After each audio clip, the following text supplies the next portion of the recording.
وہ جھکی جھکی نظروں کے ساتھ میرے خلاف ایک ایسے جرم کا اعتراف کر رہا تھا جس کے بارے میں مجھے کوئی خبر نہیں تھی۔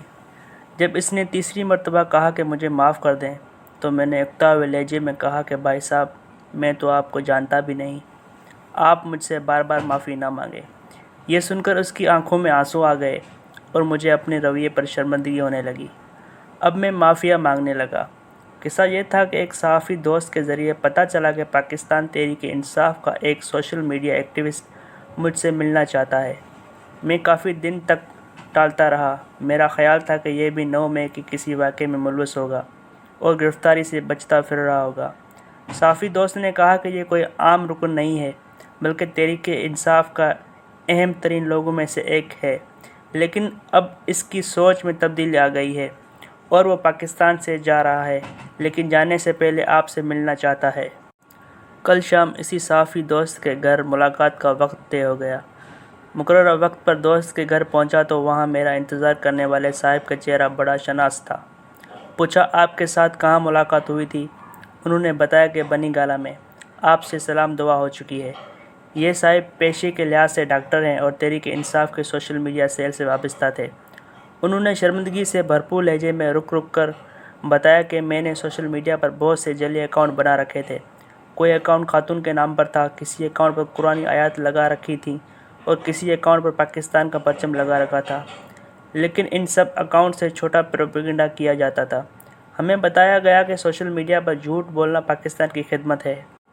پھر ایک دن ہمارے سوشل میڈیا سیل سے وابستہ تحریک انصاف کے ایک سینئر رہنما اور ہمارے ایک ساتھی کے درمیان ناجائز تعلقات کا بانڈا پھوٹ گیا۔ جس عورت کے میں بہنوں کی طرح عزت کرتا تھا، اس کا مکروہ چہرہ سامنے آیا تو احساس ہوا کہ میں ایک صحیح مقصد کے لیے غلط لوگوں کے ہاتھوں استعمال ہو رہا ہوں۔ بہت سوچ وچار کے بعد میں اس نتیجے پر پہنچا کہ مجھے نہ صرف تحریک انصاف بلکہ پاکستان ہی چھوڑ دینا چاہیے۔ پاکستان چھوڑنے سے پہلے وہ 3 لوگوں سے معافی مانگنا چاہتے تھے، ان میں سے ایک میں بھی تھا۔ میں نے پوچھا، آپ مجھ سے معافی کیوں مانگ رہے ہیں؟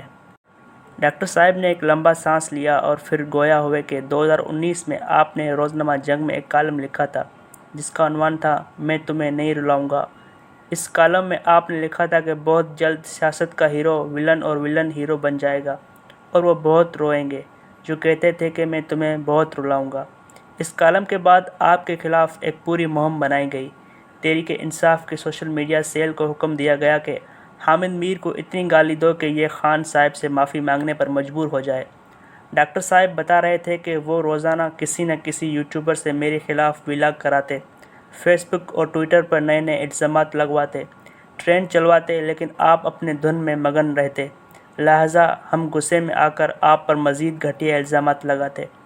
پھر انہوں نے اپنا لیپ ٹاپ کھولا اور مجھے وہ سب دکھایا جو وہ سوشل میڈیا پر میرے خلاف پھیلاتے رہے۔ میرے سمیت 30 صحافی اور اینکر ان کے نشانے پر تھے، ان میں کچھ خواتین صحافی بھی شامل تھیں۔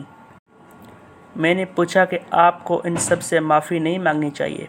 ڈاکٹر صاحب نے کہا کہ ان سب سے باری باری ملنا مشکل ہے، لیکن آپ سے معافی اس لیے مانگ رہا ہوں کہ آپ ہم سے اتنی نفرت نہیں کرتے جتنی نفرت ہم نے آپ سے کی۔